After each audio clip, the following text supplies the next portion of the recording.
नमस्कार, मैं सुष्मिता राज। आप देखना शुरू कर चुके हैं न्यूज 11 भारत का खास बुलेटिन। भारत में बच्चों से रेप के मामले लगातार बढ़ रहे हैं। नेशनल क्राइम रिकॉर्ड ब्यूरो यानी कि एनसीआरबी के आंकड़े बताते हैं कि भारत में साल भर महिलाओं के खिलाफ 4 लाख से ज्यादा अपराध दर्ज किए जाते हैं। इन अपराधों में सिर्फ दुष्कर्म नहीं बल्कि छेड़छाड़, दहेज, हत्या, किडनैपिंग, ट्रैफिकिंग और एसिड अटैक जैसे अपराध भी शामिल हैं। बीते कुछ साल के आंकड़े कहते हैं कि 18 साल से ज्यादा उम्र की महिलाओं के साथ दुष्कर्म के मामलों की तुलना में नाबालिगों के साथ दुष्कर्म की घटना में बढ़ोतरी हुई है। वर्ष 2012 में protection of children from sexual offences act यानी कि पॉक्सो यानी कि इसे लागू किया गया था और इसका मकसद बच्चों को यौन उत्पीड़न और अश्लीलता से जुड़े अपराधों से बचाना है। पॉक्सो एक्ट में पहले मौत की सजा का प्रावधान नहीं था, लेकिन अब इसमें मृत्युदंड का भी प्रावधान है और साथ ही उम्र कैद की सजा के तहत बची हुई पूरी जिंदगी जेल में गुजारना पड़ सकता है। कड़े कानून के बावजूद यौन अपराध में लगातार बढ़ोतरी हो रही है। बच्चों के साथ यौन शोषण करने वाले लोग सेक्सुअल डिसऑर्डर का शिकार होते हैं। उन्हें बच्चों के साथ यौन शोषण करने में मजा आता है और अपनी इन हरकतों का सबूत मिटाने के लिए वो बच्चों की हत्या तक कर देते हैं। बच्चों को टारगेट करने वाले लोगों को पेडाफाइल जैसे इस बीमारी से ग्रसित कहा जा सकता है और इनका रुझान शुरू से बच्चों की तरफ होता है, जो वयस्कों से बजाय बच्चों को देखकर उत्तेजित होते हैं। ज्यादातर मामलों में आरोपी उनके करीबी के ही होते हैं और स्कूल का बस ड्राइवर हो, कंडक्टर हो, शिक्षक या कर्मचारी के अलावा घर के सदस्य भी इनमें शामिल हैं। आंकड़ों के माने तो मासूम बच्चों से दुष्कर्म की 96% मामलों में आरोपी जान पहचान वाला ही होता है। और इन बढ़ते मामलों को लेकर एक तरफ लोगों में गुस्सा है तो दूसरी तरफ हैरानी भी। सवाल यह उठता है कि आखिर वो किस तरह के मानसिकता के लोग होते हैं जो इस घृणित कार्य के लिए भोले भाले मासूम बच्चों को निशाना बनाते हैं। आज के इस खास बुलेटिन में हम इस पर ही बातचीत करेंगे।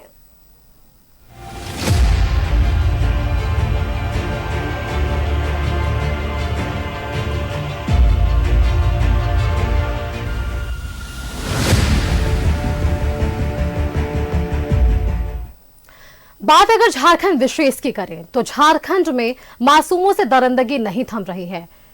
आपको बताते चले कि वहशी दरिंदे अब छोटी छोटी बच्चियों को भी अपना शिकार बना रहे हैं। हाल के दिनों में मासूमों के दुष्कर्म की कई घटनाएं सामने आई है और ताजा मामला गिरिडीह के बगोदर से सामने आया, जहां पड़ोस की एक लड़के ने 4 साल की मासूम के साथ रेप किया। सवाल यह है कि आखिर कब थमेगी ये घटनाएं? बच्चों से दरिंदगी के बढ़ने के ये मामले के पीछे का क्या है कारण? देखिए पहले ये रिपोर्ट। हमारे साथ पैनल गेस्ट में कुछ गेस्ट भी जुड़े हुए हैं, उनसे भी चर्चा करेंगे, लेकिन पहले रिपोर्ट देखिए।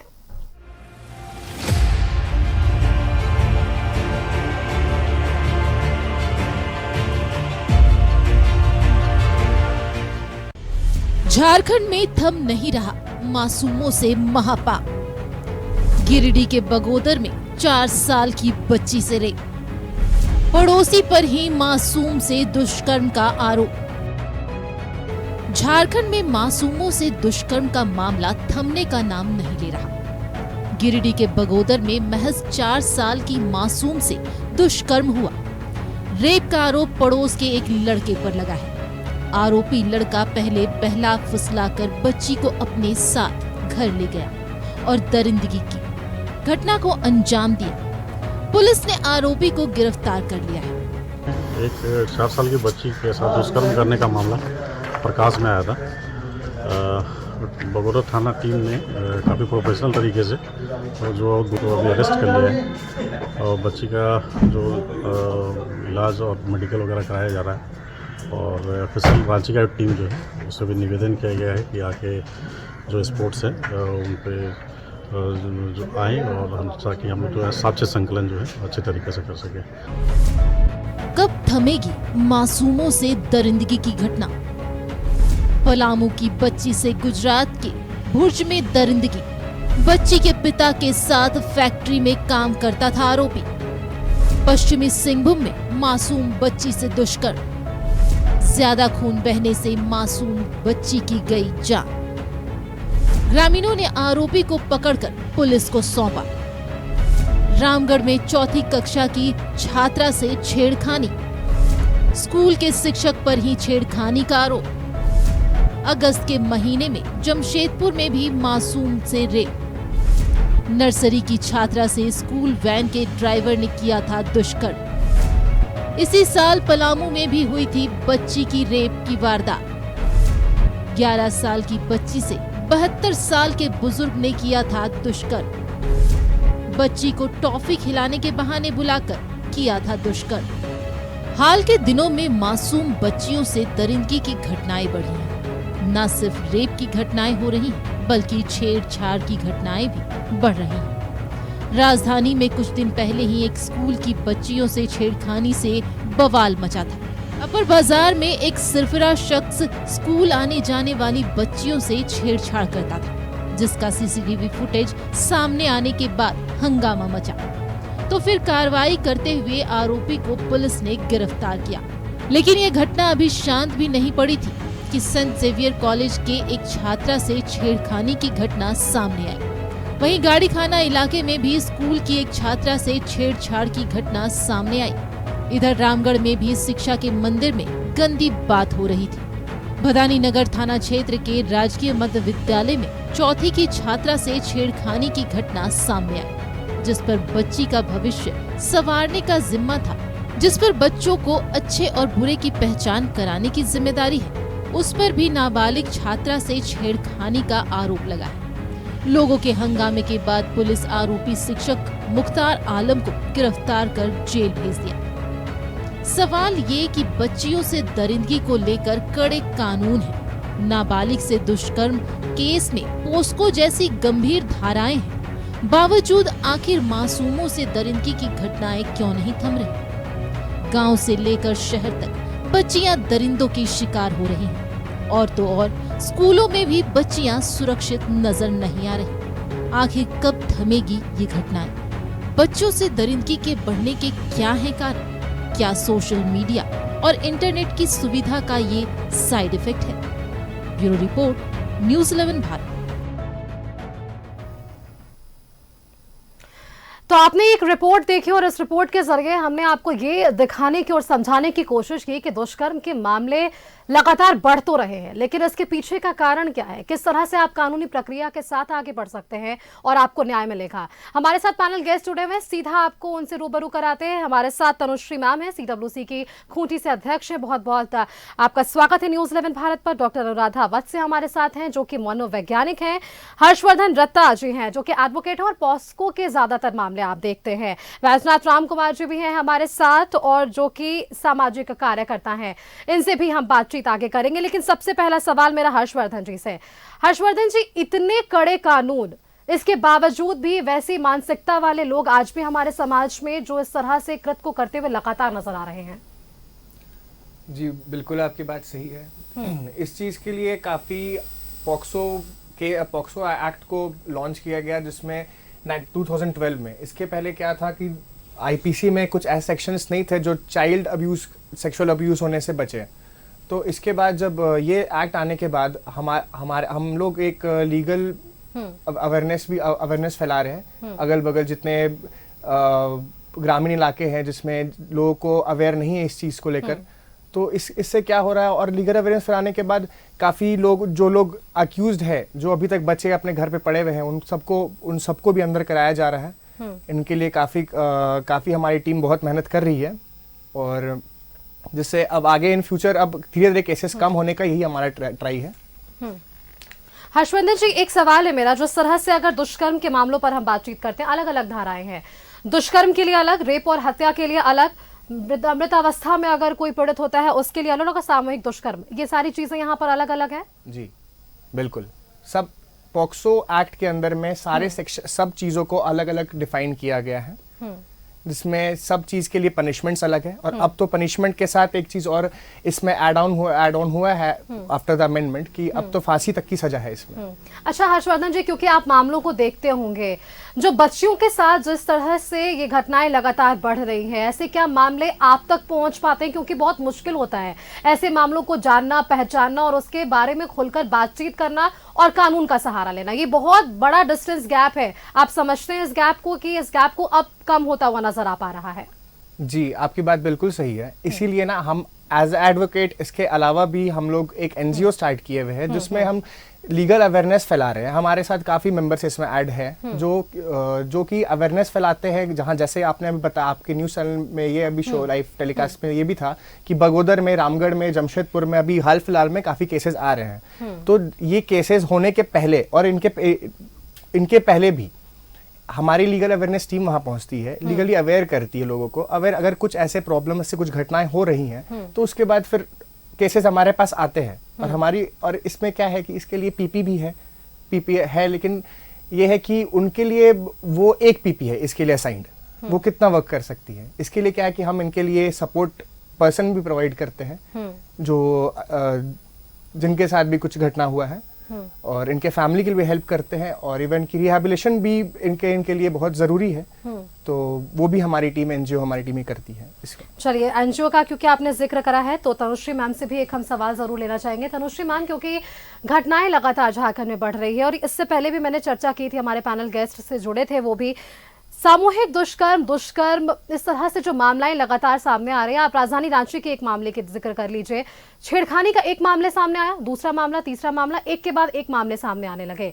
विभाग के ऊपर भी बड़ी जिम्मेदारी होती है, प्रशासनिक महकमे भी अपनी तरफ से तमाम तैयारियां करते हैं, कह रहे हैं कि स्कूल कॉलेज के बाहर हम सीसीटीवी कैमरेज लगा देंगे, ऐसे मंचलों पर नजर रखी जाएगी, लेकिन इस पर विराम कब लगेगा, ये एक बड़ा सवाल है। एकदम सही बात है। ये जिस तरह से आप दिख रहे हैं, इस तरह से मैं भी इस घटनाओं को बहुत दिन से, इस तरह के मामलों को मैं फील कर रही हूँ, देख रही हूँ कि कानून भी सख्त से सख्त होते जा रहा है और घटनाएं भी बढ़ती जा रही है। ये एकदम सही बात है। मुझे तो लगती है कि कानून का पैरामीटर अलग, कानून का जो भी प्रोसेस है वो अलग, लेकिन जो मानसिक रूप का जो चेंज, मानसिकता का जो चेंज, समाज का जो आमूल परिवर्तन, इसमें हम लोग को बहुत ज्यादा फोकस होकर अभी काम करना पड़ेगा। जैसे कि हर्ष जी अभी बताएं कि ये एज ए एडवोकेट होने के साथ साथ एनजीओ के थ्रू ये लीगल अवेयरनेस फैला रहे हैं कि आदमी घर में चुप के बैठे नहीं, केस दर्ज कराएं और सामने आए, बोले, साथ में सपोर्ट भी कर रहे हैं। और मैं अभी आपका इस सवाल का जवाब देते हुए मैं ये कहूंगी, मुझे ये कहना है कि इस तरह का घटनाओं को विराम देने के लिए मुझे अब लगता है कि कानून को सिर्फ सशक्त होना और फांसी तक का सजा हो जाना ही काफी नहीं है। हमको जड़ से काम करना पड़ेगा, एक जनरेशन को बदलने का कोशिश करना पड़ेगा, और ये प्रोसेस हमको स्कूल से ही करना शुरू करना पड़ेगा। As a child right activist, और जबकि मैं चाइल्ड प्रोटेक्शन में बहुत सालों से जुड़ी हुई हूँ, मुझे लगता है कि ये स्कूलिंग से ही एक बच्चे को परिवर्तन के लिए, उसका मानसिक विकार के लिए और मानसिक रूप से परिवर्तन के लिए एक इंसान इस कदर ना बिगड़ जाए, इस कदर उसका मानसिक विकृति ना हो कि एक 27 साल का उम्र का आदमी, एक 72 साल का आदमी 4 साल का बच्चे को देख पाए, ये नजर उसका हो पाए। इसके लिए जड़ से ही काम करके देखिए। अब ये जो 72 ईयर्स के हैं उनके लिए तो कानून सशक्त होना ही काफी है, उनको तो हम बदल नहीं पाएंगे, या अवेयरनेस भी उनके साथ तक शायद पहुंच नहीं पा रहा है। हाँ, लेकिन आने वाली पीढ़ियों इस तरह का क्राइम से भी अपने आप को रोके, इतना घिनौना हरकत करने के लिए रोके, और हम लोग जैसे एक्टिविस्ट को इस तरह का काम अब एकदम समाज में उतर के करना ना पड़े, ऐसे एक समाज लाने के लिए हम लोग को एकदम जड़ से काम करना पड़ेगा। जी, स्कूल्स में गुड टच, बैड टच, ये चीजें भी पढ़ाई जाती है, और आप देख रहे होंगे हमारे रिपोर्ट में ये भी हमने जिक्र करा था कि 96% ऐसे मामले हैं जहां आपके जान पहचान के ही लोग होते हैं, वो आपके कर्मचारी हो सकते हैं, शिक्षक हो सकते हैं, आपके घर संबंध के लोग हो सकते हैं। तो बच्चियों को समझाना इस मामले में बेहद मुश्किल हो जाता है। बच्चियां कैसे पहचाने कि आखिरकार वो कौन से ऐसे लोग हैं जिनसे उनको बचाव की जरूरत है, क्योंकि अब जो नुकसान है वो हर कदम पे उन्हें देखने को मिल रहा है। जी एकदम, क्योंकि बच्चे को गुड फेथ में लेके ही इस तरह का हरकतें किया जाता है। और पॉक्सो का जहाँ तक बात है, मैं सबको बता दूं कि ये सिर्फ बच्चियों के लिए नहीं, बच्चों के लिए भी है। हमारा ये और भी पैनलिस्ट है जो बताएंगे आपको, क्योंकि हम लोग सब एक ही मुद्दे पे काम करते हैं। तो हम लोग ये देखे हैं कि ये भी समाज का एक बहुत काला दिख है, जिसमें ये साबित होता है कि लड़की के साथ, लड़की बच्चे के साथ जब इस तरह का घटनाएं घटती है तब केसेस उभर के आ भी जाती है, लेकिन लड़कों बच्चे के साथ जब इस तरह का घटनाएं घटती है वो केस अभी भी कम रजिस्टर्ड हो रहे हैं, लेकिन घटनाएं घटती है। तो मेरा कहने का मतलब ये है कि गुड फेथ में लेके बच्चों के साथ इस तरह का घटनाएं घटाया जाता है।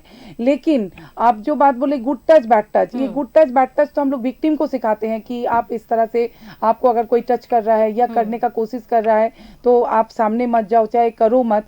लेकिन इस तरह का घटना, इस तरह का अवेयरनेस के बाद भी घट रही है, क्योंकि अवेयरनेस अभी काफ़ी मात्रा में चल रहा है। क्योंकि गुड टच और बैड टच का अवेयरनेस के बाद भी वो जो शख्स होता है वो पहले से ही एक रिश्ते में इस बच्चे के साथ बंधे हुए मिलते हैं। मैक्सिमम घटनाएं में हम लोग को ऐसे मिलता है, ऑलरेडी गुड फेथ बहुत रहता है वहाँ पर।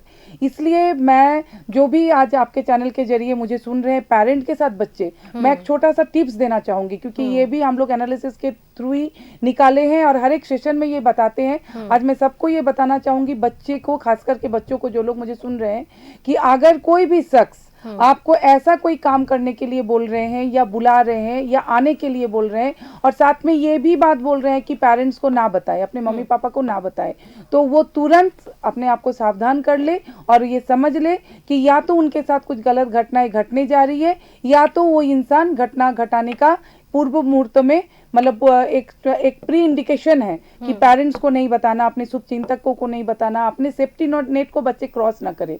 मतलब ऐसा कोई भी काम नहीं हो सकता है बच्चे के जिंदगी में कि जो वो अपने सेफ्टी नेट में रहने वाले इंसानों को नहीं बता सके। तो ऐसे कोई भी इंसान हो जो टारगेट करके बच्चे को ये बता रहे हैं कि तुम मेरे पास आना, पेरेंट्स को मत बताना, टॉफी देंगे, कल उस जगह में मिलना, तुम आके अपने मम्मी पापा को इस चीज मत बोलना, हम तुम्हारे लिए बहुत ज्यादा अच्छा सोचते हैं, तो ये सारी घटनाएं सब गलत है। ये सारे बुलावा जो है ये बहुत गलत बुलावा है। इस बुलावा में वो अपने आप को मतलब आगे ना बढ़ाए और तुरंत अपने पेरेंट्स को इत्तला करे कि ऐसे कोई इंसान उसकी जिंदगी में है जो उसके, जैसे आप जो बताए कि उसके पापा के साथ ही काम करता था, वो आदमी जो 4 साल के बच्चे के साथ ऐसे किया, तो इसको, ये घटना घटाने के पहले जरूर कुछ मुहूर्त हुआ होगा। वो गुड फेथ में इस बच्चे को लिए होंगे। हाँ, कोशिश नहीं बोलेंगे उसको, कोशिश तो एक बार में ही हो जाता है, वो कोशिश नहीं रहती है, क्योंकि वो गुड फेथ में इस बच्चे को लिया होगा कि उसके साथ जो उसका जो बॉन्डिंग है उसके माता पिता से बॉन्डिंग से भी ज्यादा जोरदार है और ज्यादा अच्छा है, तो तब जाके बच्चे उसको विश्वास करने लगते हैं। तो ऐसे कोई भी इंसान अगर उसके जिंदगी में आए जो कुछ करने के लिए बोल रहे हैं और साथ में माता पिता से छुपाने के लिए बोल रहे हैं, तो तुरंत वो अलर्ट हो जाए और ये बात जाके अपने पेरेंट्स को बताएं। तो तनुश्री जी, ये चीज़ को आप स्वीकारेंगी, क्योंकि अगर पेरेंट्स बच्चों से खुलकर बात करना शुरू करें इन विषयों पर, क्योंकि आज भी आप देखिए सेक्स, पीरियड्स, ये ऐसे मुद्दे हैं जिस पर पेरेंट्स और बच्चे में अब भी गैप है। इस टॉपिक्स पे लोग बातचीत नहीं करना चाहते हैं। दुष्कर्म की घटनाएं हैं, रेप की घटनाएं, इन घटनाओं पर एक गैप है। आप भी अभी भी देखिए, कुछ एडवर्टीजमेंट आ गया, लोग चैनल बदल देते हैं, पेरेंट्स के साथ बैठकर देखना सुनना पसंद नहीं करते हैं। क्या ये एक कारण माना जा सकता है, डिस्टेंस होने का, गैप होने का, कम्युनिकेशन जी, एकदम बहुत बड़ी कारण है, एकदम मैं इसको पूरा समर्थन करती हूँ और यही सबसे बड़ा कारण है। मुझे ये लगता है कि यही सबसे बड़ा कारण है। आप एकदम छोटा सा घटना से लेके देखिए, कोई भी एक छोटा बच्चा जब अपना पढ़ाई लिखाई शुरू करता है और वो जो इंग्लिश में ट्रांसलेट करना सीखता है अपने बॉडी पार्ट्स को, लेकिन कोई भी बच्चे को उसका प्राइवेट पार्ट्स का इंग्लिश में या प्राइवेट पार्ट्स को दिखा के इंग्लिश में सिखाया नहीं जाता है। उसको छुपाया ही जाता है, गार्जियन के द्वारा ही नहीं बताया जाता है कि वो प्राइवेट पार्ट्स है, उसमें गुड टच बैड टच का क्या मतलब होता है, नहीं होना चाहिए। इवन ये तो छोड़ दीजिए, मुझे अभी भी बहुत सारे ऐसे फैमिली मिलते हैं कि जहाँ पर लड़कियों का जो पीरियड्स होता है उसमें सैनिटरी पैड यूज करने का क्या कारण है, क्यों करना चाहिए, या खासकर के समय में मैक्सिमम पेरेंट्स को पता ही नहीं चलता है कि उसका इस समय में उसका पीरियड्स का टाइम है। ये बहुत देखने वाली विषय है। हम तो बोलेंगे बोथ पेरेंट्स का देखने वाली विषय है, ऐसा नहीं कि सिर्फ माँ का ही देखने वाली विषय है, बोथ पेरेंट्स का देखने वाली विषय है कि महीना का समय, जो पीरियड्स का टाइम, अगर बच्चे एकदम टाइमली पीरियड्स हो रहे हैं कि नहीं, और अगर नहीं हुआ तो उसको खुल के बात करना हर एक के साथ, हर एक बच्चों के साथ।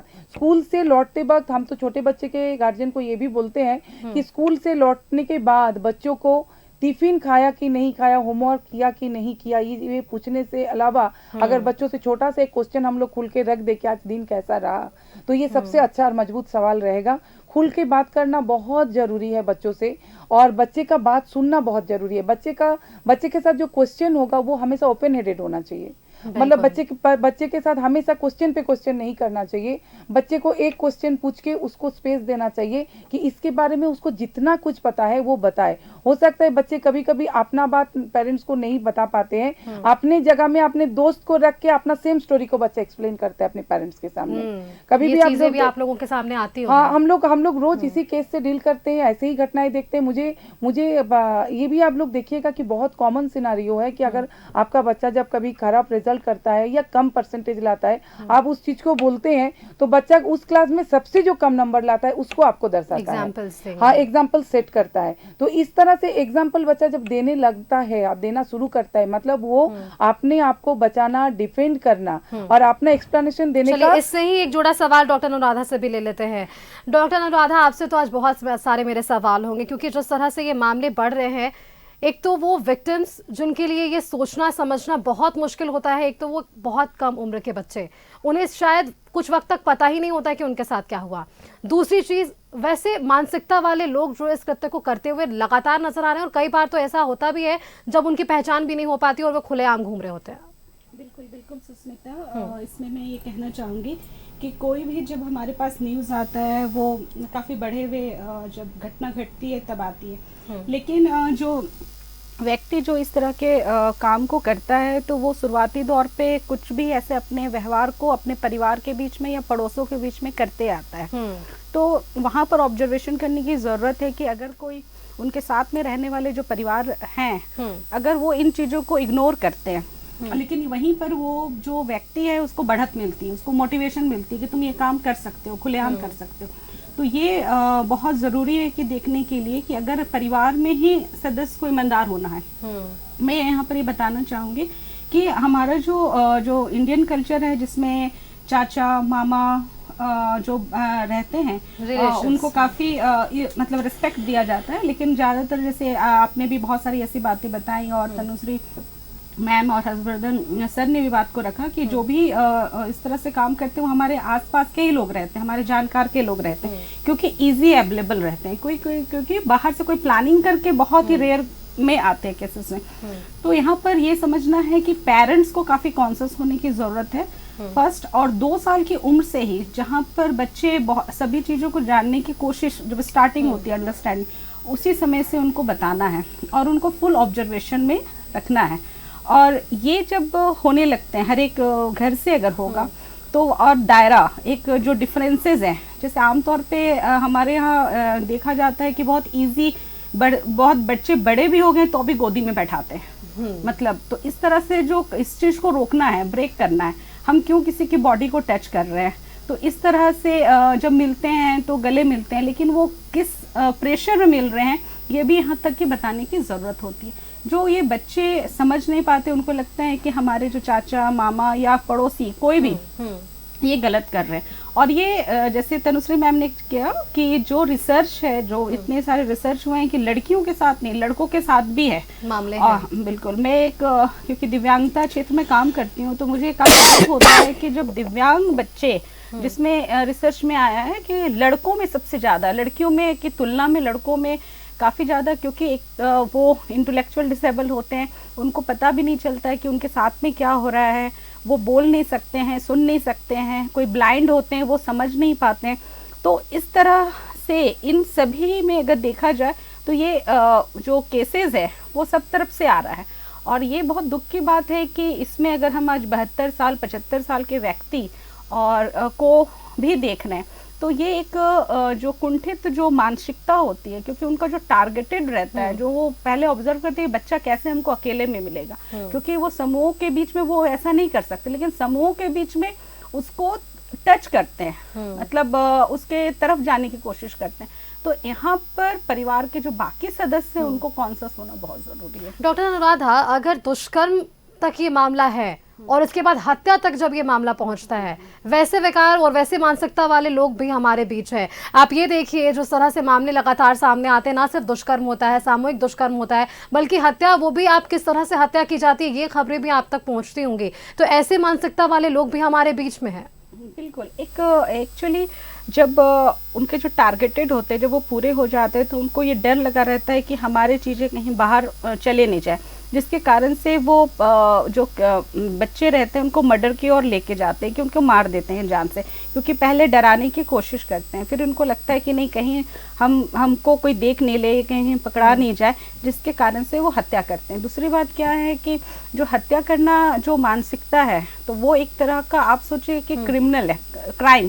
तो वो इस तरह से जो केसेस होते हैं कि तो वहाँ पर अगर हम बात करते हैं तो उनके पूर्व मतलब उनका बाल्यकाल क्या रहा और युवावस्था में किस तरह के रहे, तो वो लोग कंडक्ट डिसऑर्डर और एएसपीडी एंटी सोशल पर्सनालिटी के व्यक्तित्व रहते हैं ज़्यादा, जो इस तरह से रेप केस, इस तरह के बच्चों को केस रेप करते हैं और एब्यूज़, फिजिकल एब्यूज़ करते हैं और साथ में मर्डर ये करते हैं।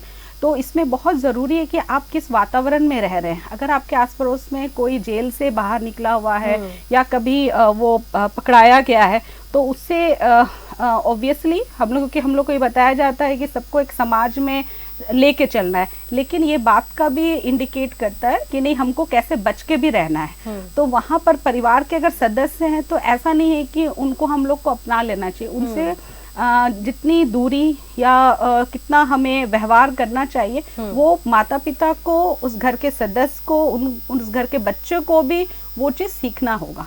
बिल्कुल। चलिए, अब वैष्णव जी भी हमारे साथ हैं, इनसे भी सवाल लेंगे। वैष्णव जी, ये बताइए, समाज में जो दूरियां हैं आम लोगों की, या फिर आप लोग जिस तरह से जागरूकता भी फैलाने की कोशिश करते होंगे, हर्षवर्धन जी भी ये कहते नजर आए थे, ग्रामीण क्षेत्र और शहरी क्षेत्र, इन दोनों जगह पे जब आप लोग जाते होंगे तो क्या दोनों परिवेश में वही मानसिकता, वही व्यवस्था, वही हमें कह सकते हैं कि तैयारियां लोगों के बीच देखने को मिलती है इस तमाम मामलों को लेकर, या फिर यहाँ पर वो डिफरेंसेस है, यानी कि शहरी क्षेत्रों के लोगों में और ग्रामीण क्षेत्रों के लोगों में अलग अलग एक मानसिकता वाले लोग भी हैं? इसमें देखेंगे कि सामाजिक रूप से हम देखेंगे कि परिवार एकल हो गया है, हर कोई अकेला रहना चाहता है और उसी में बच्चे असुरक्षित सबसे ज़्यादा है, ग्रामीण क्षेत्र में भी और शहरी क्षेत्र में भी। पहले हमारा समाज रहता था कि हम पूरे परिवार के साथ रहते थे, अगर बड़े लोग काम करते हैं तो हमारे दादा दादी चाचा चाची ये सब ध्यान रखते थे थोड़े बच्चे को और बच्चे से बात करते थे, बाकी वो अपना एक्सपीरियंस बच्चों को बताते थे कि गुड टच बैड टच क्या है और उससे बच्चे एक्टिव होते थे। लेकिन आज हम बताते हैं, अगर एक लड़की बोल दे कि मैं स्कूल जा रही हूँ और मेरे साथ ऐसा हादसा हुआ, कल से उसका स्कूल जाना बंद हो जाएगा। ग्रामीण क्षेत्रों में ज्यादातर सबसे पहले वो बच्चों पर, तो बच्चे इससे भी डरते हैं और इस तरह इसलिए अपने परिवार को नहीं बता पाते हैं, क्योंकि हमारा समाज उसको एक्सेप्ट ही नहीं करता है। एक्सेप्ट क्या करता है कि लड़की ही गलत है, पुलिस को भी उसी नज़र से पुलिस लड़की को ही गलत देखती है अक्सर। और उसके बाद कोर्ट में, अभी जैसे हर्षवर्धन जी ने बताया, एक लड़की के साथ अगर रेप होता है तो कोर्ट में 5 से 6 बार रेप होता है उसका, जितने बार जिरह होता है उतने बार हर बात उसको बताना पड़ता है, जबकि पोक्सो कानून में बताया गया कि नहीं, जब एक बार बयान हो गया खत्म हो गया मामला। और प्लस पुलिस, इतना बड़ा कानून आया पोक्सो एक्ट 2012 में, पुलिस का ये रिपोर्ट 1 और 2 में बहुत सारे लोग ये पोक्सो कानून से बाहर कैसे निकल जाते हैं।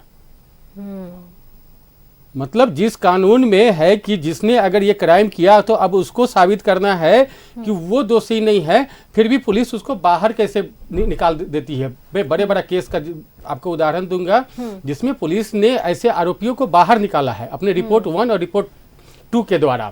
तो पुलिस भी ऐसे लोगों को कहीं ना कहीं से किसी दबाव में आके बचाने का काम करती है, इसलिए ऐसे लोगों का मनोबल बढ़ रहा है। और हम लोग देखेंगे कि अगर सामाजिक परिवेश में हम लोग देख रहे हैं, स्कूल जा रही है बच्ची, आज अगर हम बात करें, हर कोई घर जाते हैं, मोबाइल पकड़ते हैं, सोशल मीडिया में हम लोग सभी लोग लगे हुए हैं। आज सोशल मीडिया का केस देखेंगे तो झारखंड का 76,000 लड़कियों से अब्यूज के मामले पेंडिंग है सरकार के पास। ये मैं डाटा एकदम सीआईडी में बता रहा हूँ कि सोशल मीडिया के 76,000 मामले हैं बच्चों के साथ ऐसे यौन शोषण के मामले, और मतलब सोशल मीडिया पे उनके साथ जो भद्दा कमेंट किए जाते हैं, उनके फोटो अपलोड किए जाते हैं, ऐसे मामले तो लोग को पता ही नहीं चल पाता है। तो इस तरह से हो रही है। हमको लगेगा कि इसमें पुलिस को ज़्यादा संवेदनशील होना होगा और समाज को साथ साथ। आज अगर हमारे समाज का कोई लड़का अगर रेप करता है, और गैंग रेप सबसे ज़्यादा अगर देखेंगे इस झारखंड में तो खूंटी एरिया में होता है, खूंटी एरिया, तो ये गैंग रेप होता है तो सामाजिक कारण है और समाज के लोग इस पर खुल के बात नहीं कर रहे हैं और समाज इसके लिए आगे नहीं आ रहा है। तभी लड़कियों के साथ आज देखेंगे ऑटो में कितने भद्दे गाने बजते हैं, उसको ट्रैफिक पुलिस नहीं रोकती है। आप यहाँ पर एक बच्चे के साथ छेड़छाड़ हो रहा है, लड़कियों के साथ इतना अत्याचार हो रहा है, उसके लिए पुलिस नहीं है। लेकिन आप अगर हेलमेट नहीं पहने हैं तो आपका चालान काटने के लिए पुलिस है हर चौराहे पे। तो इसको लेकर पुलिस को ज्यादा सिंसियर होना पड़ेगा और ऐसे लोगों पर कड़ी कार्रवाई करनी चाहिए पुलिस को। बहुत बड़ी बड़ी बातें आपने कही है। चलिए सबका जवाब ले लेते हैं एक एक करके हर्षवर्धन जी से। हर्षवर्धन जी, सबसे पहले तो इसका जवाब कि आप तो तमाम तरह के मामले देखते होंगे, पॉक्सो एक्ट के तहत लड़कियों के साथ भी और लड़कों के साथ भी दोनों तरह के मामले आते हैं, सही है? बिल्कुल। तो लड़कियों के मामले में ज्यादातर लोगों का एक सॉफ्ट कॉर्नर हो जाता है कि शायद हाँ यहाँ हुआ होगा, लेकिन क्या लड़कों के मामले में कानून तो एक है ना सबके बिल्कुल, लिए, बिल्कुल। लेकिन वहां पर काम करना किस तरह से कठिन हो जाता है? कठिन कुछ खास ऐसा नहीं हो जाता है। बात ये है कि लड़कियों का फिर भी केसेस काफी हमें मिल जाते हैं, लेकिन लड़के अवेयर है इस चीजों से, बट हर जगह अवेयर नहीं है कि उनके पास भी ये राइट्स है कि उनके साथ अगर कोई बैड टच हो रहा है या फिर कुछ भी इस तरह की घटना हो रही है तो ये इस चीज के लिए वो लोग आगे बढ़ के कोर्ट तक आ सकते हैं, पुलिस पे जा सकते हैं। तो ये थोड़ी इस कारण बच्चे लड़के जो मेल किड्स है, मेल चिल्ड्रन है, उनका केसेस थोड़ा प्रॉब्लमेटिक है कि वो हमारे पास नहीं आ पाते हैं, और कुछ उनके साथ होता है तो मेंटली इतना वो सिर्फ सेक्सुअली और अब्यूज नहीं होते, मेंटली भी इतना अब्यूज हो चुके होते हैं कि वो लोग बोल नहीं पाते, आकर अपनी बात को अच्छे से क्लियरफाई नहीं कर पाते वो लोग।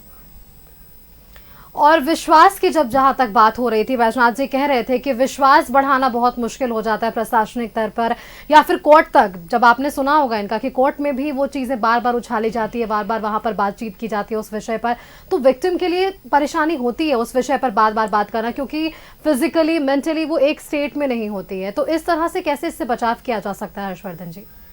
बचाव के लिए इसके लिए सबसे पहले तो हम लोग जो हमारा एनजीओ है, एज एन एडवोकेट छोड़कर अगर एनजीओ के लिए भी मैं वर्क करता हूँ अगर रत्नाश्रय के लिए, तो इसके लिए ना एक सपोर्ट पर्सन भी हम प्रोवाइड करते हैं, जिसके लिए सिर्फ वो सपोर्ट पर्सन एंड रिहैबिलिटेशन के लिए भी हम लोग रखे हैं, जिसके लिए उनको ये प्रॉब्लम थोड़ा कम फेस करना पड़े। जी, सपोर्ट पर्सन को क्या 164 लड़की का होता है तो कोर्ट में जज के सामने बैठने का आदेश है अभी तक? जी है। एक भी सपोर्ट पर्सन नहीं बैठ पाता है। नहीं, हम लोग उसका सपोर्ट पर्सन नहीं बैठा सकते। इसमें यही है, मैं वंदना जी और हर्ष जी दोनों से इजाजत लेके मैं ये बोलना चाहूंगी, क्योंकि हम लोग सबका फील्ड एक है, हम लोग का सबका दुख भी एक है, दर्द हम लोग का चाहत भी एक है।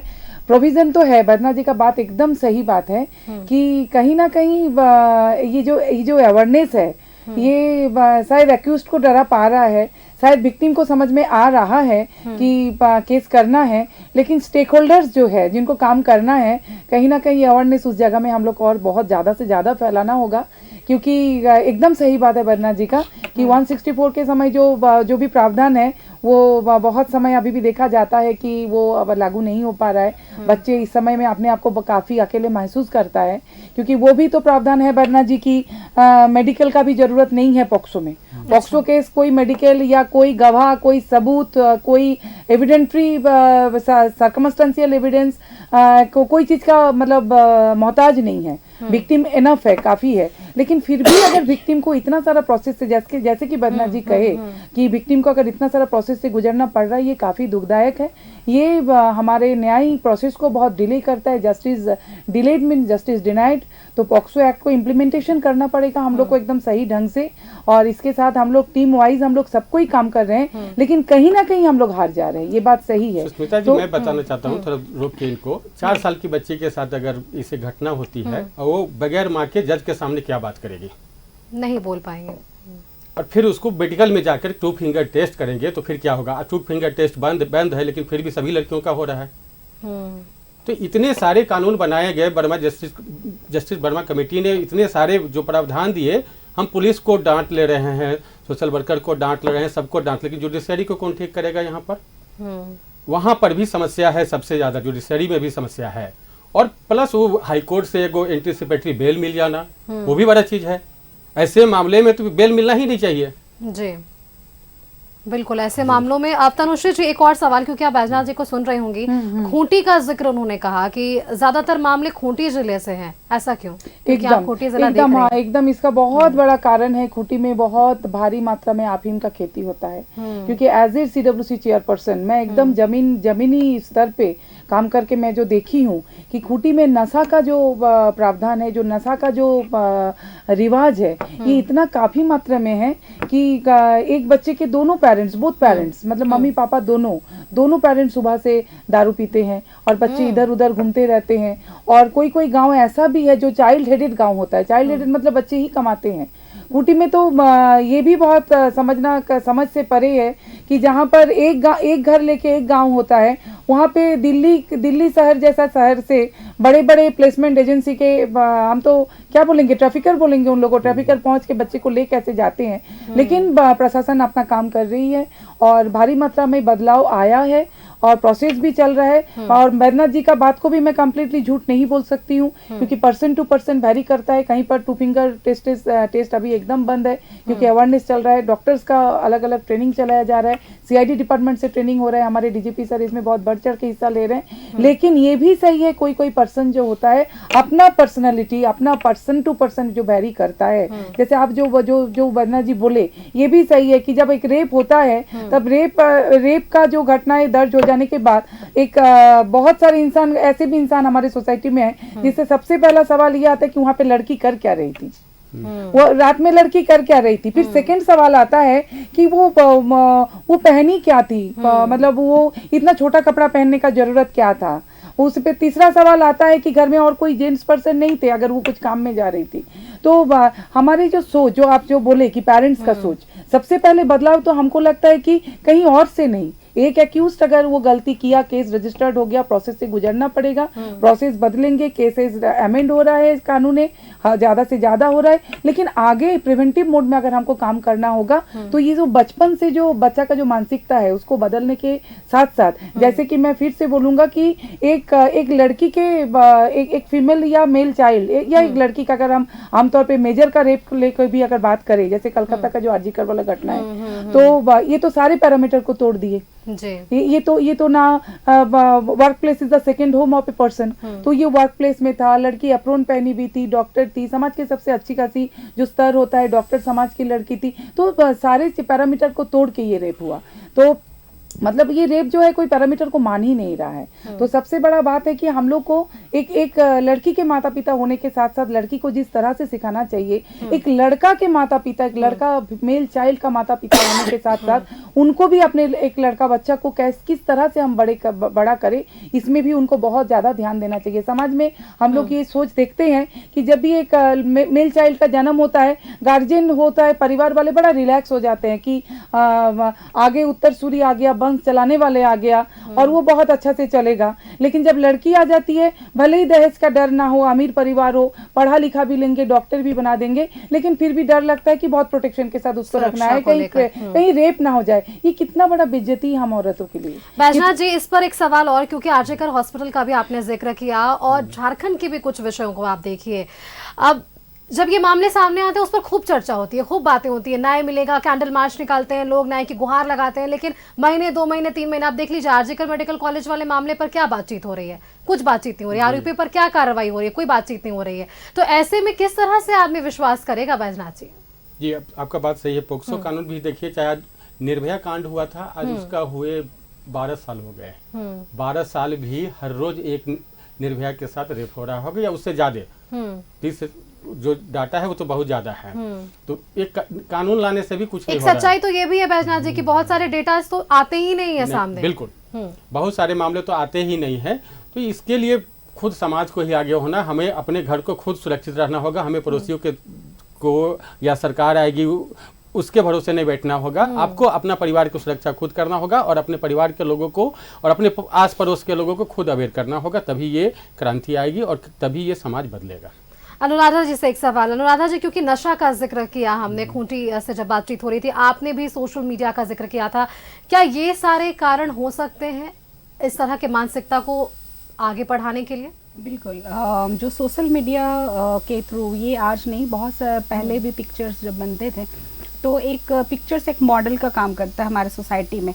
तो उसमें अगर हम दिखाते हैं कि बच्चों के साथ में फिजिकल अब्यूज़ हो रहा है, कोई मीन्स कोई बड़ा क्रिमिनल है, तो वो ये बाकी जो सोसाइटी के होते हैं वो भी लर्न करते हैं, पहली चीज़। सेकंड क्या होता है, जब नशा करते हैं तो ऐसा नहीं है कि जब नशा करते हैं तो उनको किस हद तक उनको ये क्रिएट रहता है कि नशा करने के बाद हमको सेक्सुअल सेटिस्फैक्शन चाहिए, तो जिसके कारण से जो एडोलेसेंस एज के भी बच्चे, यंग एज के भी जो लोग हैं वो एक दूसरे को भी करते हैं, और साथ में अगर कोई दिख जाता अकेले में तो उनके साथ भी उस रेप बोलिए या फिजिकल एब्यूज बोलिए वो, या उसको बार बार उसको बनाते हैं अपने टारगेट पे। तो नशा का बहुत बड़ा इसमें योगदान है। और जिस तरह से नशा, जैसे तनु मैम ने बोला कि जो कैनबीज है, कैनबीज हमारे फिजिकल से ज़्यादा साइकोलॉजिकल जो हमारा थॉट प्रोसेस होता है उसको सही नहीं रख पाता है। और साथ में आज के समय में अगर हम देखें आप लोग के ही चैनल्स में और अगर मीडिया में ब्राउन शुगर हैं, फिर बहुत सारे अलग अलग जो चीज़ें बहुत इजीली अवेलेबल है, तो उसमें जो भी व्यक्ति ले रहा है और उसके बाद उसके दिमाग में रहता है कि हमको कि किस तरह से सेक्सुअल किसी के साथ भी रिलेशन करना है। अगर उसको अकेले में दिख जाती है, अपने घर पे कोई बच्ची दिख जाती है तो वो करने की कोशिश करते हैं। मैं इसमें एक ये करूँगी, मेरे पास एक केस आई थी, वो 18 इयर्स की लड़की थी। वो उसको क्योंकि लोग रखे हुए थे, खाना दे रहे थे, काम कर रही थी, उसके साथ में उसके जो मालिक थे वो आकर सिर्फ कैनबीज लेते थे और उसके साथ में एक नाइट में 8 और 9 टाइम्स उसके साथ सेक्सुअल रिलेशन करते थे। तो आप ये समझ रहे कि जब वो उसकी मानसिक स्थिति गड़बड़ हो गई तब वो लेकर हम डॉक्टर्स के पास आते हैं।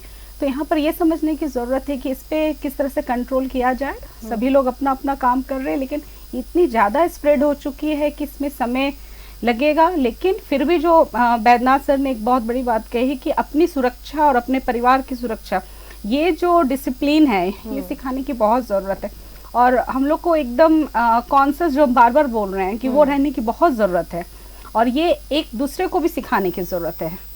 और इसमें जॉइंट फैमिली, क्योंकि आजकल न्यूक्लियर फैमिली है, तो उसमें आप किस तरह से सुरक्षा की चीज़ों को रख सकते हैं, तो ये देखने की। हर्षवर्धन जी, क्योंकि देखिए पॉस्को एक्ट पर बहुत सारी बातें हो रही है, सीधे शब्दों में एक बार हमारे दर्शकों को समझाइए कि इस मामले के तहत वो कौन से ऐसे पीड़ित हैं, वो कौन से ऐसे लोग हैं जो अपना मामला दर्ज करा सकते हैं और कैसे उनका कानूनी प्रक्रिया के तहत उनके मामले पर सुनवाई होगी, सरल शब्दों में। जी तो एक छोटा सा एक केस बताऊंगा मैं। अभी हाल फिलहाल में फिरायल, अभी तो काफी केसेस आ रहे सामने, कुछ केसेस मीडिया तक नहीं आ पाते और अभी ज्यादा लोग तक नहीं पहुंच पाते, बट हाल फिलहाल में एक अभी फिरायल में एक बच्ची छोटी 14-15 ईयर्स की होगी, वो स्कूल से लौटने के बाद काफी बार उसका पीछा किया जाता था। बस पीछा करना, स्टॉक करना, ये चीज भी एक सेक्सुअल असॉल्ट है। इसके लिए भी मैं अवेयरनेस बताना चाहता हूँ सब लोगों को जो भी आज देख रहे हैं कि सिर्फ सेक्सुअली अब्यूज मतलब पेनिट्रेट और ये सब नहीं है। सिर्फ इसमें कुछ भी, अगर आपको ऑनलाइन मीडिया में या फिर रोड में नॉर्मल चलते हुए भी अगर कोई स्टॉक करता है, कोई गलत टच करता है, कोई गलत कमेंट कर रहा है या फिर कोई गलत आवाज से कुछ गलत दर्शाना चाह रहा है आपको, तो उसके लिए भी बहुत अच्छे प्रावधान दिए गए हैं इस पॉक्सो एक्ट में। ये पॉक्सो एक्ट का मतलब ये protection for childrens against sexual offences. तो ऑफेंसेस हर टाइप के हो सकते हैं, सिर्फ फिजिकल ऑफेंसेस नहीं, कुछ भी ऐसे ऑफेंस जिससे उनको सेक्सुअली अब्यूज हो रहे हैं बच्चे, तो उनके लिए बहुत अच्छा प्रोविजंस है। और पॉस्को एक्ट किस तरह से काम कर रहा है इस पर? इसमें अगर आप हमसे ही हम बताना चाहते हैं as CWC chairperson, POCSO act बच्चे का प्रोटेक्शन में 2012 में आया। बच्चे का प्रोटेक्शन में बहुत सारे एक्ट है, लेकिन बेसिकली सेक्सुअल अब्यूज को रोकने के लिए ही पॉक्सो एक्ट आया है। तो पॉक्सो एक्ट में जैसे कि हर्ष जी बताए, तो ना कि केवल 376 जो आईपीसी में रेप है, तो 376 के साथ पॉक्सो का सेक्शन 4 के साथ उसका पनिशमेंट भी है, तो मतलब पेनिट्रेशन भी है, बलात्कार भी है। और बलात्कार अगर मान लीजिए कि कोई साधारण या आम इंसान से हुआ तो वो एक तरह का सेक्शन लगेगा, एक तरह का उसमें पनिशमेंट है। लेकिन जो रक्षक ही भक्षक जो बन जाता है कभी कभी, है ना, तो उसमें फिर अलग तरह का वो एग्रावेटेड बन जाता है। वो फिर एग्रावेटेड जितने भी सेक्शंस है पॉक्सो के वो लगते हैं। फिर गलत तरीका से कोई बच्चे को टच करना या बच्चे को गलत फोटो दिखाना, ये भी पॉक्सो में मेंशन है और इसके तहत भी पॉक्सो एक्ट में केस हो सकता है। और बच्चे का फोटो गलत देखना, किसी भी घर में किसी बच्चे का, जैसे मान लीजिए कोई बच्चा नहाने जा रहा है या वो नहा के निकल रहा है, वो अपने फोटो खींचने के लिए मना किया किसी को, तो उसका फोटो खींचना जैसे कि साइबर क्राइम में आएगा, वैसे पॉक्सो में भी इसका केस दर्ज होगा। मतलब बच्चे का गलत फोटो देखना, बच्चे को दिखाना। तनुश्री मैम, यहाँ पर एक बार रोकना चाहूंगी। जिस तरह से आप बता रही हैं कि पॉक्सो एक्ट के तहत आप मामला दर्ज कर सकते हैं, प्रोसेस क्या है आप बता सकते हैं? हाँ, प्रोसेस ये है कि जैसे सबसे पहले जैसे ही आपको लगा कि आपके घर के या आपके पहचान वाले कोई इस तरह से विक्टिम है, सबसे पहले तो आप पुलिस के पास जाइए। और अगर पुलिस के पास जाने में आपका कोई हिचकिचाहट हो, आप नहीं जा पा रहे हो, ये आप सुदूर में बहुत ग्रामीण इलाके में है, तो गाँव में जो भी आपके आंगनबाड़ी सहिया है या इसके लिए कोई हेल्पलाइन नंबर है क्या? हाँ एकदम है, 1098 हेल्पलाइन है, 1098। हाँ, इसमें आप लोग चाइल्ड लाइन को डायरेक्ट फोन करिए और 1098 में जो फोन करके सूचना दीजिएगा उसका भी आइडेंटिटी को डिस्क्लोज नहीं किया जाएगा। ये भी पॉक्सो एक्ट में है, जेजे एक्ट में है। पॉक्सो पीड़िता से लेके पॉक्सो परिवार का कोई आइडेंटिटी डिस्क्लोज कभी नहीं होगा। डायरेक्ट थाना आप लोग नहीं आ सकते हैं, चाइल्ड लाइन को फोन नहीं कर पा रहे हैं, चाइल्ड लाइन फोन नहीं उठा रहे, तो आप लोग उस जिला का डीसीपीयू यूनिट के साथ संपर्क करिए। डीसीपीयू यूनिट से आपका संपर्क नहीं हो रहा है तो डायरेक्ट आप लोग चाइल्ड वेलफेयर कमेटी के पास आइए। चाइल्ड वेलफेयर कमेटी के पास आके अपना प्रॉब्लम बताइए। चाइल्ड वेलफेयर कमेटी जेजेबी के थ्रू या डायरेक्ट पुलिस को बोल के भी आपको कानूनी प्रक्रिया शुरू करवा सकते हैं। अगर आपको लग रहा है कि ये सब कुछ भी आपसे नहीं हो पा रहे तो हर एक गांव में अभी वर्तमान में डिस्ट्रिक्ट लीगल सर्विस अथॉरिटी से तरफ से एक पीएलबी होता है, आप उनको पहचानिए, उनको ढूंढिए, हर एक गांव में होता है, आप सबको पता रहता है, उनके थ्रू आप वहां तक पहुंचिए। मतलब काफी सारे स्टेक होल्डर्स यहाँ पर बना हुआ है और जितने भी ऑथेंटिक पर्सन या स्टेक होल्डर्स है, स्टेक होल्डर्स पॉक्सो केस में सारे हो जाते हैं जिनको पता चल जाता है। एक स्कूल टीचर को भी अगर पता रहता है इस घटना का उजागर नहीं करते हैं तो वो भी आरोपी होते हैं। तो इसलिए मैंडेटरी रिपोर्टिंग है, पॉक्सो केस में मैंडेटरी रिपोर्टिंग करना पड़ेगा और पुलिस को भी तत्पर मतलब तुरंत कार्रवाई करते हुए 24 आवर्स में सारा चीजों को प्रोसेस करते हुए ये प्रावधान है। हाँ एकदम प्रावधान है, करना पड़ेगा। और साथ में मैं ये भी बता देती हूँ कि पॉक्सो केस में जरूरी नहीं है कि एफआईआर ही पहले दर्ज हो। अगर विक्टिम को मेडिकल नीड हो तो बिना एफआईआर दर्ज का सिर्फ वर्बल इंफॉर्मेशन से पुलिस उसका मेडिकल कराएगी, ये भी प्रावधान है।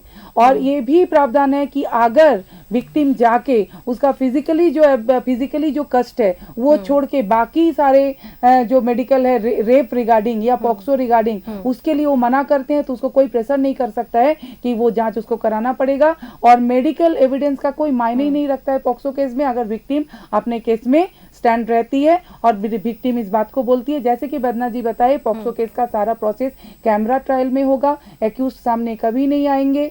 और साथ में 164 में जो हर्षी बताए कि पेशी के दौरान बस सामने आना होता है, पेशी के दौरान भी सामने नहीं आएंगे कोई। तो टोटल प्रोसेस में एक्यूज के परिवार पूरा सिस्टमेटिक है, पूरा पॉक्सो एक्ट में लिखा हुआ है कि ये प्रोसेस जो है प्रोसिक्यूशन को देना पड़ेगा। बच्ची का कोर्ट में पेशी से लेके एकदम जजमेंट तक बच्ची जिस कदर माहौल अपने डिमांड करेगी वैसा देना पड़ेगा।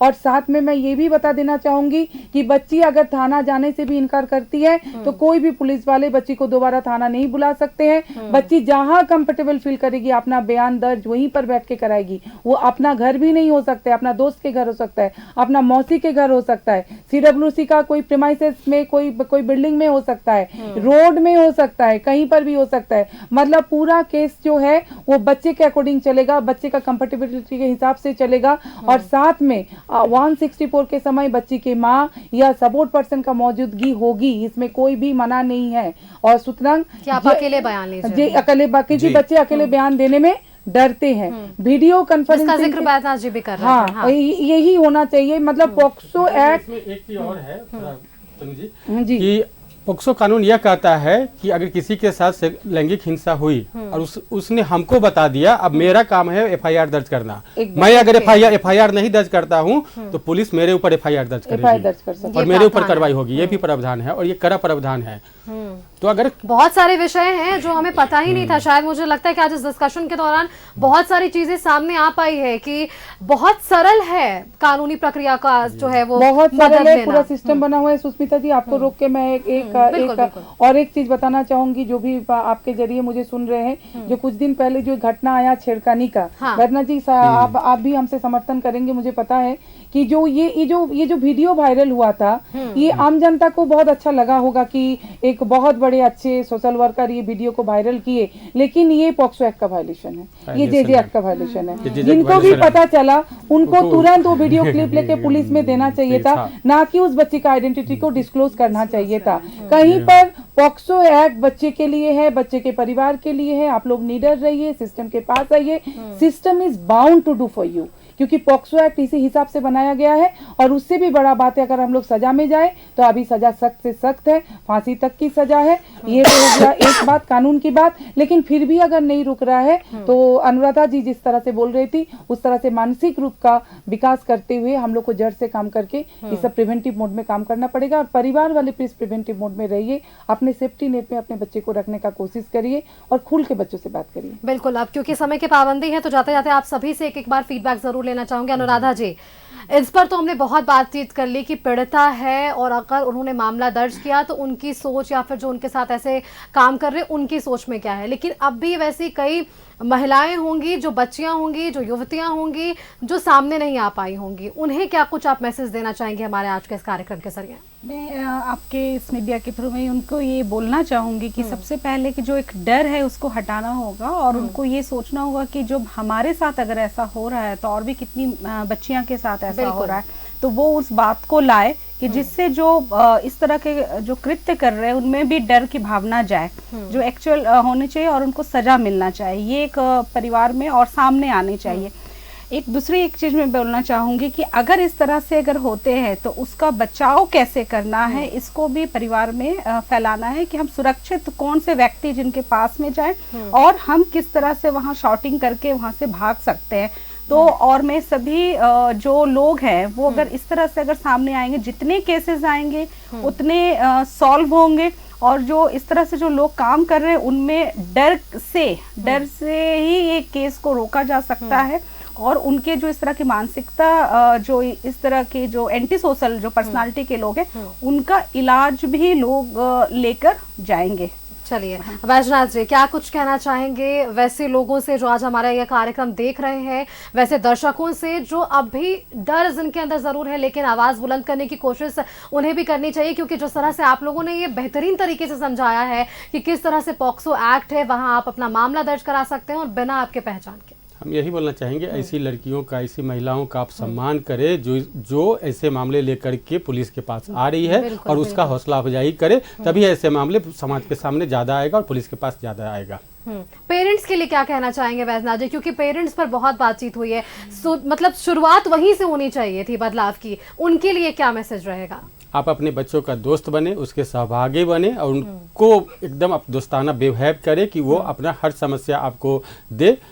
शुरू से ही जे एक्ट कहता है कि बच्चों को अपने साथ जोड़े और सहभागिता को उसको मौका दे, तब वो सारी चीज आपको खुल के बताएंगे आपको। बिल्कुल। चलिए हर्षवर्धन जी, अगर खुलकर लोग आप तक पहुंच भी गए, कानून की प्रक्रिया का सहयोग ले भी लिया, तो कानून किस तरह से उन्हें विश्वास दिलाती और आश्वासन देती कि उनके मामले पर कार्रवाई होगी? जैसे बैद्यनाथ जी ने बताया कि लीगल सर उनको बेल, आजकल एंटीसिपेटरी बेल उनको बहुत इजीली मिल जा रहा है, तो मैं एज अ एडवोकेट ये चीज जरूर क्लियर करना चाहता हूँ कि और सारे व्यूअर्स को भी बताना चाहता हूँ और जो भी बच्चे हैं उनको बताना चाहता हूँ कि लीगल सिस्टम इस चीजों के लिए बहुत ज्यादा स्ट्रिक्ट हो चुकी है अब, और बेल इनका अब ग्रांट नहीं किया जा रहा है, बेल ऑर्डर्स बिल्कुल रिजेक्ट हो जा रहे हैं। तो जो भी गलत है, जो भी अक्यूज्ड है इन चीजों के, वो उनको जेल हुआ जा रहा है अब। चलिए, जेल भी है और अब फांसी तक की भी सजा है। बिल्कुल। तनुश्री मैम, जाते जाते क्या कुछ मैसेज देना चाहेंगे हमारे दर्शकों को जो आज हमारे कार्यक्रम देख रहे हैं? जी बिल्कुल, मैं आपके थ्रू सारे स्टेक होल्डर्स को ये बताना चाहूँगी कि जितने भी कमियां हम लोग में हैं, हम लोग पॉक्सो एक्ट और चाइल्ड प्रोटेक्शन एक्ट को इम्प्लीमेंट करें सही से, कि बच्चे हम लोग को भरोसा कर पाए। गार्जियन को हम यही बोलेंगे कि आप लोग अपने बच्चे को दोषी मत समझे जब ये घटना घट जाता है, क्योंकि बच्चे ने कुछ गलत नहीं किया, बच्चे के साथ गलत हुआ। रेप होता नहीं है, रेप किया जाता है।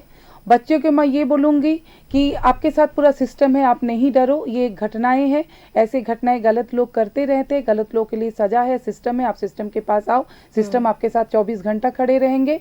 और बाकी अवेयरनेस सिस्टम हम लोग सब एक साथ मिलके काम करेंगे। हम लोग का ये पूरा आगे का प्रयास रहेगा कि ये इस तरह का घटनाएं ना कि केवल झारखंड से, पूरा देश से कम हो और हमारे बच्चे सुरक्षित रहे। चलिए, बहुत बहुत धन्यवाद आप सभी का हमारे साथ जुड़ने के लिए और अपना कीमती वक्त हमारे दर्शकों तक जरूर आपने आपने आज अपने विषय जो सामने रखे हैं, सरल भाषा में अपने दर्शकों को समझाया है कि पॉक्सो एक्ट क्या है, किस तरह से ऐसे मानसिकता वाले लोगों से आप बचाव कर सकते हैं और अपने आप को सुरक्षा जो है वो महसूस करा सकते हैं। बहुत बहुत धन्यवाद आप सभी का। हमारे साथ CWC से खूंटी की अध्यक्ष तनुश्री मैम थी, बहुत बहुत धन्यवाद आपका हमारे साथ जुड़ने के लिए। डॉक्टर अनुराधा वत्स जी थी जो कि मनोवैज्ञानिक थी हमारे साथ, उन्होंने बहुत विषय पर हमारे सवालों का जवाब दिया। हर्षवर्धन दत्ता जी थे जिन्होंने कानूनी प्रक्रिया के बारे में हमारे तक वो तमाम जानकारियां पहुंचाई है। बहुत बहुत धन्यवाद आपका भी हर्षवर्धन जी। और साथ ही साथ सामाजिक कार्यकर्ता हमारे साथ वैद्यनाथ राजवीर जी थे जिन्होंने वो तमाम सवालों को, मुझे लगता है कि गांठ बांधने की इन्होंने कोशिश की कि किस तरह से समाज और कानून में वो जो गैप है वो दूर हम किया जा सकता है इन विषयों पर अगर चर्चा होगी तो। बहुत बहुत धन्यवाद आप सभी का हमारे साथ आज उस पैनल गेस्ट में जुड़ने के लिए और अपने विषय, अपने मुद्दे, अपने सवालों का जवाब यहां पर देने के लिए, क्योंकि मामले सामने आ रहे हैं लेकिन इन मामलों का निपटारा कैसे होगा। तनुश्री मैम कह रही थी रेप होता नहीं है, रेप किया जाता है, तो अगर ये किया जा रहा है तो इससे बचाव कैसे होगा और इसके परिणाम को बदलना कैसे है, ये जानना बेहद जरूरी है। हमारे इस खास बुलेटिन में फिलहाल इतना ही। आगे आप देखते रहिए न्यूज़ 11 भारत। नमस्कार।